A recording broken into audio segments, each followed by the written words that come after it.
భూగోళానికి ప్రమాదం పొంచి ఉన్న ఈ తరుణంలో పెట్రోలు డీజిల్ వాడకం తగ్గించి ఎలక్ట్రిక్ ఎనర్జీని పెద్దగా మరి ప్రమోట్ చేయాలనుకుంటున్న ఈ తరంలో చైనా మనకందరికన్నా కూడా ముందు వరుసలో ఉంది.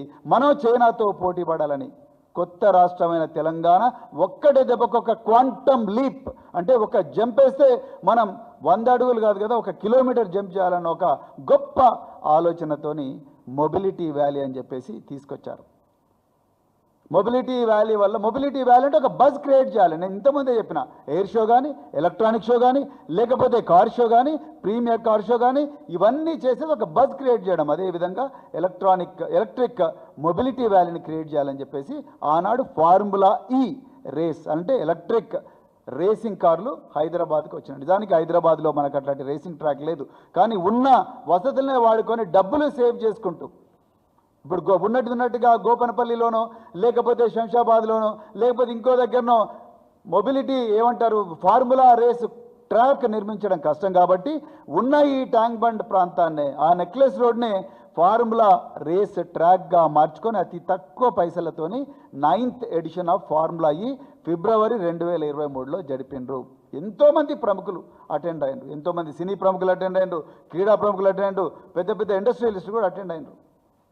ఈ తెలంగాణ రాష్ట్రానికి ఆ పెట్టుబడి వల్ల దాదాపుగా 700 కోట్ల రూపాయల ఆదాయం వచ్చిందని నీల్సన్ సంస్థ చాలా స్పష్టంగా వివరించింది. దాని తర్వాత అమర్ రాజా ఎలక్ట్రిక్ బ్యాటరీస్ ఇంకా రకరకాల పెట్టుబడులు ఈ రాష్ట్రానికి వచ్చినాయి. మరి ఇవన్నీ వచ్చిన తర్వాత మరి 10వ ఎడిషన్ వచ్చే వరకల్లా ప్రభుత్వం మారిపోయింది.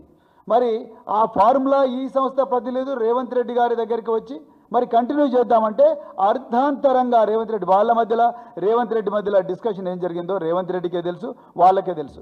అర్ధాంతరంగా ఆ అగ్రిమెంట్ అనేది రేవంత్ రెడ్డి రద్దు చేసిండు. అంతకు ముందే 10th ఎడిషన్ ఫార్ములా రేస్ జరగాలని చెప్పేసి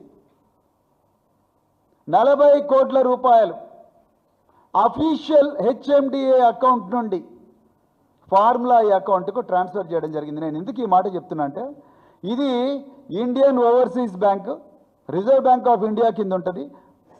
మనీ పంపించింది గవర్నమెంట్ ఏజెన్సీ. కేటీఆర్ గారు ఇదే పత్రికా సమావేశంలో దేశంలో ఏ మంత్రి చేయని సాహసం కేటీఆర్ గారు చేశారు. నేను మళ్ళీ చెప్తున్నాను, వేరే ఎవరైనా మంత్రి ఉంటే మాత్రం నాకు సంబంధం లేదు, ఆఫీసర్లు చేసిండ్రు అంటాను. నాకేం సంబంధం లేట్టుకో కాంగ్రెస్ వాళ్ళు కర్ణాటకలో అంటున్నారుగా, కర్ణాటకలో ఆర్సీబీ ఏమంటారు రాయల్ ఛాలెంజర్స్ బెంగళూరు స్టాంపీడ్లో పోలీసు కమిషనర్తో సహా 9 మంది పోలీసు ర్యాలీ వల్ల ఇబ్బంది అవుతుంది. ఒక 5 రోజుల తర్వాత ర్యాలీ పెట్టుకుందామంటే డీకే శివకుమారు, సిద్ధరామయ్యలు వీళ్ళు ర్యాలీ ఇవ్వాలి ఉండాల్సిందే, మంచిగా పబ్లిక్లో మంచి మూడ్ ఉందని చెప్పి పోలీసు కమిషనర్ సలహాలను పెడచెవిన పెట్టి ర్యాలీ చేసినందుకు 11 మంది చచ్చిపోయినరు, దాదాపుగా 70-80 మంది ఇంజూర్ అయినరు. కానీ మీరేం చేసిండ్రు? పోలీస్ కమిషనర్ను 9 మంది పోలీసులను సస్పెండ్ చేసి మీ సీట్లు మాత్రం కాపాడుకున్నారు. ఇది మీ కల్చర్, కాంగ్రెస్ కల్చర్. కానీ కేటీఆర్ గారు అలాంటి తప్పులు చేయలేదు. నేను రాష్ట్ర అభివృద్ధి కోసం, రాష్ట్ర ప్రయోజనాల కోసం, రాష్ట్రం చైనాతో పోటీ పడాలని నేను ఇది పెట్టిన మొబిలిటీ వ్యాలీ పెట్టినా అని చెప్పి అఫీషియల్గా హెచ్ఎండిఏ అకౌంట్ నుంచి ఫార్ములా అకౌంట్కి ట్రాన్స్ఫర్. ఇప్పటికి కూడా 40 కోట్ల రూపాయలు ఏవైతే ఉన్నాయో అవి ఫార్ములా ఈ అకౌంట్లోనే ఉన్నాయి. ఇలా ఆ అకౌంట్ అలాగే కంటిన్యూ అయి ఉంటే ఫార్ములా ఈ 10th ఎడిషన్ కంప్లీట్ అయి ఉంటే 11th ఎడిషన్ కంప్లీట్ అంటే 13th ఎడిషన్ కంప్లీట్ అంటే ఇలా దేశంలో కాదు ప్రపంచంలో ఉండే ప్రఖ్యాత ఫార్ములా ఈ కార్ సంస్థలు కానీ, ఎలక్ట్రిక్ బ్యాటరీ సంస్థలు కానీ, లేకపోతే ఈ టెస్లా లాంటి సంస్థలు కానీ, బైడు లాంటి సంస్థలు కానీ ఇవన్నీ కూడా తెలంగాణకు వచ్చేవి. కానీ ఇవన్నీ తెలంగాణకు రాకుండా పోయినాయి. కేవలం రేవంత్ రెడ్డి ఈ అర్ధాంతరంగా అగ్రిమెంట్ను రద్దు చేసిండు. నిజంగా రేవంత్ రెడ్డిని అడుగుతున్నా, ఎవరిని అడిగి రద్దు చేసినావయ్యా నువ్వు? ఇది తెలంగాణ పిల్లల మీద రెఫరెండం పెట్టినావా? లేకపోతే ప్రజల సలహాలు ఏమన్నా తీసుకున్నావా? లేకపోతే ఫార్ములా గురించి ఏమన్నా చెప్పినావా? ఏమీ చెప్పలే. నిజానికి నేను ఇప్పటికి కూడా చెప్తున్నా, ప్రివెన్షన్ ఆఫ్ కరప్షన్ యాక్ట్ ప్రకారం మీరు నిందితుడని ఎవరైతే కేటీఆర్ గారిని అంటున్నానో ఆయన పర్సనల్ అకౌంట్లో ఒక్క పైస కూడా ప్రభుత్వ పైస లేదు. ఫార్ములా ఈ నుంచి కేటీఆర్ గారికి ఒక్క పైసా కూడా రాలేదు.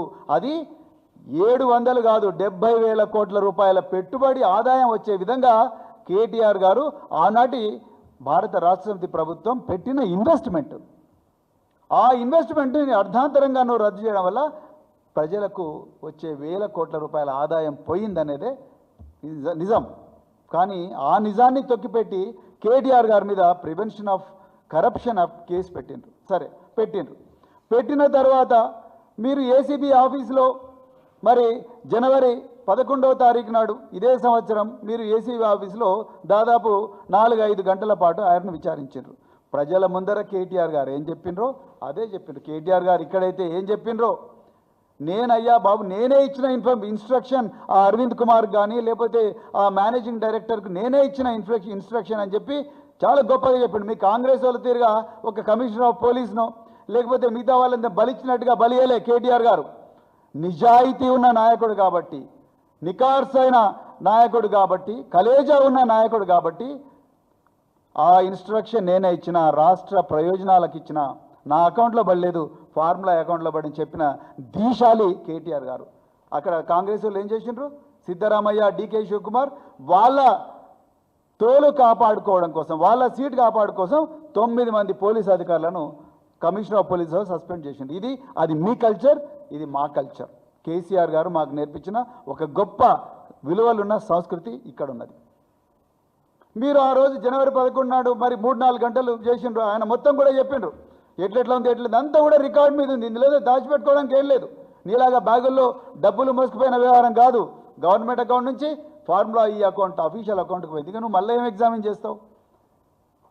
ఇక్కడే అసలైన నిజం ప్రజలందరూ కూడా గమనించాలి.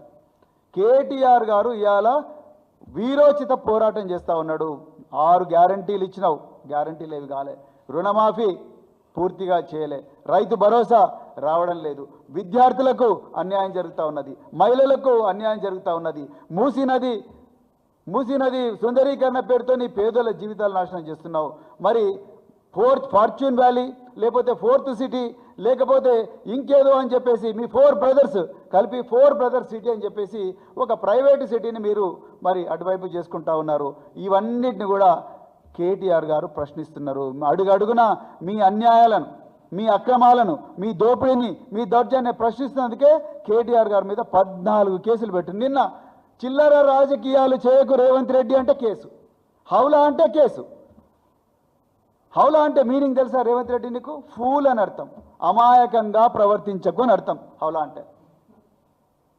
అంటే కేసు. చిల్లర రాజకీయాలు అంటే కేసు ఎట్లా పెడతారు? ఆ బల్మూరు బెగ్గట్టు ఆయన ఎట్లా బల్మూరు ఆయన ఎమ్మెల్సీ అంటే నాకు అర్థమైతే లేదు.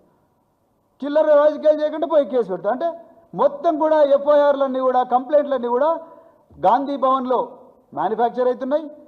పెట్టుడు మాత్రం కేసులు ఆదిలాబాద్లో పెడుతున్నారు. మీరు చూడండి, కొనతం దిలీప్ అని చెప్పేసి బీఆర్ఎస్ గవర్నమెంట్లో కమ్యూనికేషన్ డైరెక్టర్గా పనిచేసిండు. అదే ఆయన చేసిన పాపం. ఈ కొనతం దిలీప్ను, మన్నే క్రిషాంక్ను, వీళ్ళందరి కేసులు కాంగ్రెస్ వాళ్ళు తెలివిగా, పోలీస్ అధికారులు కూడా దయచేసి మీరు గుర్తుంచుకోండి, మీరు తప్పు చేస్తున్నారు. నేను ఒక మాజీ అధికారిగా చెప్తున్నా. అదే కొనతం దిలీప్ మీద, మన్నే క్రిషాంక్ మీద 20 కేసులు, కొనతం దిలీప్ మీద 25 కేసులు. ఇందులో గమ్మత్ ఏంటంటే కొనతం దిలీప్ సొంతూరు వచ్చేసి గుండాల, మోత్కూరు మండలం, మోత్కూరు ప్రాంతం, యాదాద్రి జిల్లా. ఈయన మీద పెట్టిన కేసులన్నీ మీరు పరిచయం అవుతారు, ఆదిలాబాద్లో పెట్టిండ్రు.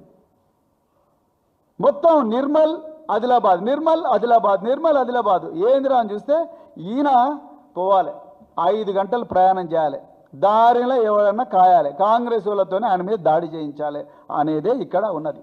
వాళ్ళ తండ్రి రాసిన బుక్కు అమెరికాలో ఆవిష్కరించడానికి హైకోర్టు పర్మిషన్ తీసుకొని లుకౌట్ సర్క్యులర్లు విత్డ్రా చేయించి అమెరికా పోయి వచ్చేటోలేదో ఎయిర్పోర్ట్లో నుంచి పికప్ చేసుకున్నారు నిర్మల్ పోలీసులు. రాత్రి 5 గంటలు ప్రయాణం చేసి తీసుకుపోయి గౌరవ న్యాయమూర్తి నిర్మల్ కోర్టు న్యాయమూర్తి గారు బెయిల్ ఇచ్చిన తర్వాత మళ్ళా కడెం పోలీసు వాళ్ళు వచ్చిండ్రు. ఇంకో కేసు ఉందని, అరే ఎఫ్ఐఆర్ అనేది ఇష్యూ చేస్తే ఎఫ్ఐఆర్ నెంబర్ తెలవాలి, ఎఫ్ఐఆర్లో నిందితులు ఎవరో తెలవాలి, ఫిర్యాదుదారు ఎవరో తెలవాలి, వాళ్ళ పేర్లు తెలవాలి, ఆ కంప్లైంట్లో ఉన్న విషయాలు ఏందో నిందితుడికి తెలవాలి, బాధితుడికి తెలవాలి. నిందితుడికి ఏం తెలియదు, గౌరవ న్యాయమూర్తి గారు బెయిల్ ఇచ్చిన సంతోషం మీద బయటికి రాగానే 25 మంది పోలీసులు కమాండోలు పోలీస్ జీపులు వేసుకొని సీఐలు ఎస్ఐలు అందరూ వచ్చి నువ్వు రా, నీ మీద ఇంకో కేసు ఉంది. అరే అన్ని కేసులు అయిపోయినాయి కదంటే లేదు ఇంకా 3 కేసులు ఉన్నాయి. మరి ఎఫ్ఐఆర్ అంటే మేము ఇయ్యాం, బయట పోయి తెచ్చుకో. ఇది ఎక్కడి న్యాయం? ఇది ఆటవికి న్యాయం కాదా? అంటే రేవంత్ రెడ్డి పాలనలో ఎఫ్ఐఆర్లు కూడా సీక్రెట్ ఎఫ్ఐఆర్లు అవుతాయి. ఈ సీక్రెట్ ఎఫ్ఐఆర్ల వ్యవహారం ఏంటి? ఎఫ్ఐఆర్ నెంబర్ ఉంటుంది, అది ఎవరికి తెలియదు. బాధితుడు ఉంటాడు కానీ నిందితుడి పేరు రాయరు, సెక్షన్లు తెలివాయి. ఎప్పుడైతే నిందితుడిని పోలీసు వాళ్ళు ఎప్పుడైతే బెయిల్ మీద బయటకు వస్తున్నాడో మళ్ళీ పోయి గబ్బున పట్టుకుంటారు. పట్టుకొని మళ్ళీ తీసుకుపోయి నీ మీద 100 కేసులు ఉన్నాయి, నడు మళ్ళీ జైలుకో, మళ్ళీ జైలుకో, మళ్ళీ జైలుకో, మళ్ళీ జైలుకో.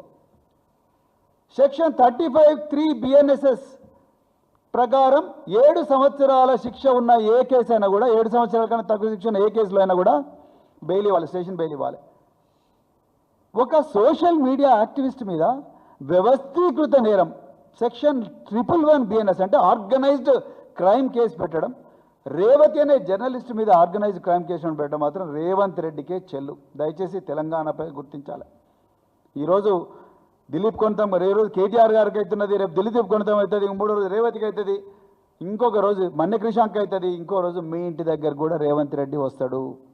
వచ్చి డోరు బలగొట్టి మనం తీసుకొని పోతాడు. వాట్సాప్లో స్టేటస్ పెట్టినా, ఇది పెట్టినా, అది పెట్టినా చేస్తారు. ఏం ప్రభుత్వాన్ని ప్రశ్నిస్తే పోలీసులు ఫోన్ చేస్తున్నారు, నీ మీద 111 BNS కేసు పెడతామంటారు. ఎంత అన్యాయం ఇది!